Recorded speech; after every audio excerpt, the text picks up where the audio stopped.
Hello everyone, मैं Nandlal sir. मैं एक बार फिर से आपका स्वागत करता हूं। जैसा कि हमारा टॉपिक चल रहा था अलंकार, तो पिछले वीडियो में आपको अलंकार क्या होता है, अलंकार की परिभाषा, अलंकार शब्द का अर्थ और अलंकार के कितने भेद होते हैं और उन भेदों के कितने उपभेद होते हैं, इसके बारे में आपको जानकारी दी गई थी। जैसे अलंकार यानी मैं एक बार फिर से आपका रिवाइज करा देता हूँ। अलंकार किसे कहते हैं, यानी काव्य की शोभा बढ़ाने वाले तत्व को ही, काव्य की शोभा बढ़ाने वाले शब्द को ही क्या कहते हैं, अलंकार कहते हैं। अलंकार तीन प्रकार का, एक शब्द अलंकार, अर्थ अलंकार, उभय अलंकार। शब्द अलंकार का मतलब जब काव्य की शोभा शब्दों के माध्यम से बढ़े उसे हम शब्द अलंकार कहते हैं। अर्थ अलंकार का मतलब जब हम काव्य की शोभा अर्थ के माध्यम से स्पष्ट हो उसे हम अर्थ अलंकार कहते हैं। उभय अलंकार आपको नहीं पढ़ना है, ठीक है। शब्द अलंकार के भेद, यानी शब्द अलंकार जो होता है, अनुप्रास अलंकार, अनुप्रास, यमक, श्लेष, वक्रोक्ति, विवक्षा, ये जो है ये शब्द अलंकार के भेद हैं। तो जब अनुप्रास अलंकार किसे कहते हैं, आप पिछले वीडियो में जान चुके हैं, इसको बताया जा चुका है कि जब वर्णों की आवृत्ति हो, जब किसी पंक्ति में वर्णों की बार बार आवृत्ति हो तो उसे हम अनुप्रास अलंकार कहते हैं। अब इस वीडियो में हम जानेंगे कि यमक अलंकार किसे कहते हैं, श्लेष अलंकार, वक्रोक्ति, विवक्षा किसे कहते हैं। तो देखिए यमक अलंकार किसे कहते हैं, पहले इसके बारे में जान लीजिए। जब एक ही शब्द, जब किसी पंक्ति में एक ही शब्द दो या दो से अधिक बार आवे, केवल दो बार नहीं, दो से अधिक बार भी आ सकता है। जब किसी पंक्ति में एक ही शब्द दो या दो से अधिक बार आवे और उसका अर्थ क्या हो, अलग अलग हो, उसका जब आप अर्थ निकालेंगे तो पता चले कि उसका अर्थ क्या हो, अलग अलग हो, तो उसे हम यमक कहेंगे। यमक का मतलब होता क्या है, युग्म। युग्म का मतलब जोड़ा। ये यमक अलंकार की जो परिभाषा है, ये इसका शब्द ही स्पष्ट कर देगा कि यमक का मतलब होता है जोड़ा, पेयर, युग्म। यानी जब कोई शब्द युग्म के रूप में रहे, जब कोई शब्द युग्म के रूप में रहे यानी जोड़े के रूप में रहे, लेकिन उसका अर्थ क्या हो, अलग अलग हो, तो उसे हम यमक अलंकार कहते हैं। जैसे मैंने लिखा है कि जब परिभाषा ये है कि जब एक ही शब्द दो या दो से अधिक बार आवे किंतु अर्थ क्या हो, अलग अलग हो, उसे हम यमक अलंकार कहेंगे। जैसे एग्जाम्पल हम लिखे हैं, एग्जाम्पल देखिए, मैंने बोला ना कि रस और अलंकार, इसका एग्जाम्पल सबसे मेन होता है। जब आप पंक्तियों का अर्थ निकाल लेंगे तो आपको सारे डाउट्स खत्म हो जाएंगे। देखिए जैसे उदाहरण है, जो 3 बेर खाती थी अब 3 बेर खाती है। ये मैं एक पंक्तियाँ लिखा हूँ कि जो 3 बेर खाती थी अब 3 बेर खाती है। पूछा जाएगा कि इसमें कौन सा अलंकार है, तो आप भ्रमित नहीं होंगे, है ना। इसका अर्थ निकालिए। जो 3 बेर खाती थी, ये पंक्तियाँ वहाँ से ली गई है। जब सीता जी, कहा गया है कि जब सीता जी मतलब अपने पिताजी के यहाँ, जब मतलब उनका शादी नहीं हुआ था, तो जब अपने पिताजी के यहाँ रहती थी तो राजकुमारी थी, और जब राजकुमारी थी तो इनके पास इतने संसाधन थे, मतलब समृद्ध जीवन था, खुशहाल जीवन था, कि जो 3 बेर खाती थी, यानी राजकुमारी थी, राजा की बेटी थी, तो जो 3 बेर खाती थी मतलब 3 टाइम्स भोजन करती थी, है ना। जो राजशाही भोजन था किसी को एक बार नसीब नहीं होता है, ये राजशाही भोजन 3 बार करती थी। तो वही कहा गया कि जो 3 बेर खाती थी, अब जब वो भगवान श्री रामचंद्र के साथ वनवास चली गई, 14 वर्ष का वनवास काटने, तो अब उनको भोजन वोजन जंगल में तो मिलता नहीं था, तो वही 3 बेर खाकर अपना काम चलाती थी, अपना जीवन यापन करती थी। तो कहा गया कि जो 3 बेर खाती थी, यानी यहाँ पर देखिए, जो 3 बेर खाती थी अब 3 बेर खाती है।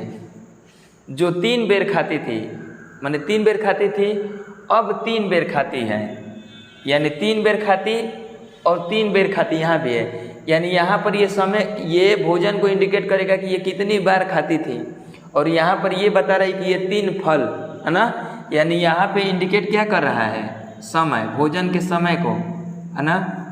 और ये 3 बेर का मतलब ये फल को, जो बेर का फल होता है, ये उसको इंडिकेट कर रहा है। यानी 3 बेर खाती, 3 बेर खाती, दोनों का अर्थ क्या है, अलग अलग है, लेकिन शब्द एक ही है।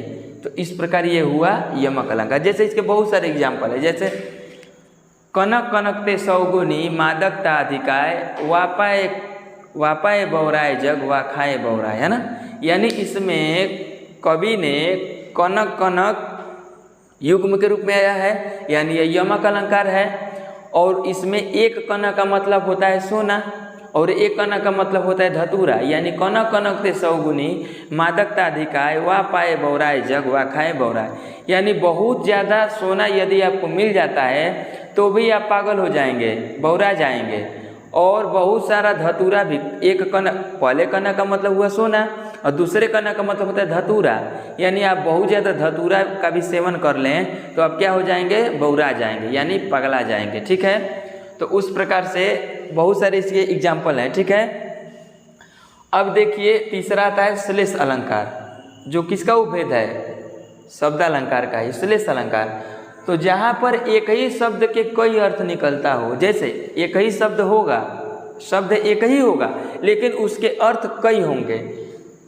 श्लेष का मतलब क्या होता है, अगर आप श्लेष का अर्थ जानते हैं तो आपको पता होगा कि श्लेष का मतलब होता है कि चिपका हुआ, बिल्कुल चिपका हुआ, यानी जब एक ही शब्द के कई अर्थ चिपके हो, एक शब्द के कई अर्थ निकले तो उसे हम श्लेष अलंकार कहते हैं। जैसे आइए उदाहरण द्वारा इसे देखें, जैसे मंगन को देख पट देत बार बार, ये एग्जाम्पल है कि मंगन को देख पट देत बार बार। पहले इसका अर्थ निकालिए फिर आप जान जाएंगे कि ये कौन सा अलंकार है। जैसे मंगन को देख, मंगन का मतलब क्या होता है, याचक, मांगने वाला, जैसे भिखारी की संज्ञा जिसको दी जाती है, तो मांगने वाले को देख कर। अब यहाँ पर पट के दो अर्थ, एक पट का मतलब होता है वस्त्र यानी कपड़ा, और एक पट का मतलब होता है दरवाजा, यानी जिसको किवाड़ बोला जाता है ना। तो मांगने वाले को यानी याचक को देखकर कोई क्या करता है, बार बार वस्त्र देता है कि भाई याचक आया है, इसको कोई दिक्कत है तो वस्त्र दे देता है। फिर वो याचक एक महीना बाद दिखा, फिर उसको वस्त्र दे देता है। यानी मंगन को, मांगने वाले को देखकर कोई क्या करता है, बार बार वस्त्र दे रहा है। और उसी मांगने वाले को देखकर कोई बार बार क्या करता है, दरवाज़ा बंद कर देता है कि मैं कुछ नहीं दूंगा। जैसे भिखारी आते हैं दरवाज़ा लोग बंद कर लेते हैं। तो यहाँ पर पट के दो अर्थ, एक वस्त्र और एक दरवाज़ा, जिसके कारण ये श्लेष अलंकार हुआ। जैसे एक और एग्जाम्पल है कि सुवर्णन को खोजत फिरत कवि व्यभिचारी चोर। सुवर्णन को, हालांकि जब मैं प्रैक्टिस कराऊंगा तो अलंकार के लगभग 157 यानी 150 से ऊपर क्वेश्चनों का मैं, जब ये अलंकार खत्म हो जाएगा तो मैं प्रैक्टिस कराऊंगा। ठीक है, वहाँ पर ये सारे एग्जाम्पल आपको मिलेंगे। क्लियर हुआ? तो अभी घबराना नहीं है, बस आप सुनिए मेरी बातों को। और जब भी पढ़िए आप अपने सामने एक नोट्स रखिए और उसको लिखिए, क्योंकि जिस चीज़ को आप लिख लेते हैं वो चीज़ें लगभग अस्थायी हो जाता है। उसको देखेंगे वो आपका नोट्स होगा, क्योंकि आपने उस पर समय दिया है। और उसको देखेंगे एग्ज़ाम के समय, चाहेंगे तो कम समय में आप उसको पढ़ के कॉन्सेप्ट क्लियर कर लेंगे, क्योंकि लिखते वक्त ही आपने 50% उसको क्लियर कर लिया है। क्लियर हुआ? अब देखिए, हाँ, एग्जाम्पल था सुवर्णन को खोजत फिरत कवि व्यभिचारी चोर। इसमें पूछा जाए कि कौन सा अलंकार है, तो देखिए एक शब्द आया सुवर्णन को खोजत फिरत, अर्थ को स्पष्ट करिए। सुवर्णन को खोजत फिरत यानी एक शब्द है सुवर्ण, इसको कवि भी खोज रहा है, व्यभिचारी भी खोज रहा है और चोर भी खोज रहा है। यानी सुवर्णन को खोजत फिरत कवि व्यभिचारी चोर, यानी सुवर्णन को कवि क्यों खोजते हैं, अच्छे शब्द के, यानी सुवर्णन को कवि खोज रहा है अच्छे शब्द के सेंस में। सुवर्णन को व्यभिचारी भी खोज रहा है। व्यभिचारी किस लिए? अच्छे रूप रंग के मतलब भाव में जो व्यभिचारी होते हैं वे अच्छे रूप रंग साज सज्जा को खोजते हैं। तो सुवर्णन को व्यभिचारी भी खोज रहा है और सुवर्णन को चोर भी खोज रहा है। तो चोर किस लिए खोजेगा? सोना चांदी आभूषण सेंध मारने के लिए, है ना। तो यानी हमारा शब्द आता है एग्जाम्पल में कि सुवर्णन को खोजत फिरत कवि व्यभिचारी चोर, यानी सुवर्णन को कवि भी खोजता है, व्यभिचारी भी खोजता है और चोर भी खोजता है। तो इस प्रकार सुवर्णन के 3 अर्थ, जिसके कारण ये किसका एग्जाम्पल हुआ? श्लेष का। एक और एग्जाम्पल है इसका, रहीमन पानी राखिए बिन पानी सब सून, पानी गए न उभरे मोती मानुष चून। यहाँ पर पानी के 3 अर्थ निकलते हैं। एक पानी का मतलब इज्जत यानी आपकी छवि, दूसरा पानी का मतलब आपका प्यास बुझाने वाला, और तीसरा पानी का मतलब होता है कि जब आप शीतकाल में देखेंगे कि जो ओस की बूंदें होती है जब घासों पर कलेक्ट होती है, मतलब इकट्ठा रहती है, एकत्रित रहती है, तो देखे होंगे कि वह मोती की तरह बिहेव करती है। लगता है कि बिल्कुल मोती पड़ा हुआ है, मोती बिखरा हुआ है ना। तो वहाँ पर पानी के 3 अर्थ है ना। तो इस प्रकार से वो भी कौन सा है, सलेश अलंकार है ना। सारे एग्जाम्पल को आप लिखते चलें और जब मैं प्रैक्टिस करवाऊंगा तो फिर नोट्स बनाइएगा। इस प्रकार अलंकार आपका क्लियर हो जाएगा। फिर आता है वक्रोक्ति अलंकार।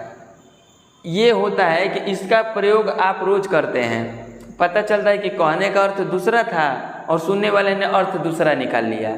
ये सबसे मज़ेदार है वक्रोक्ति अलंकार, है ना। इसको देखिए, मैं एग्जाम्पल द्वारा इसको समझाता हूँ कि कहेंगे कुछ और सामने वाला दूसरा अर्थ निकाल लेता है। देखिए, जैसे एक लड़की है अपने रूम में बैठी है ना, बहुत ही मेधावी है, कर्मठ है, आज्ञाकारी है। तो जो भगवान है हरि यानी भगवान विष्णु और भगवान श्री कृष्ण दोनों लोग योजना बनाते हैं कि भाई लड़की तो बहुत कर्मठ है, बहुत ही मेहनती है, आज्ञाकारी है, ईमानदार है।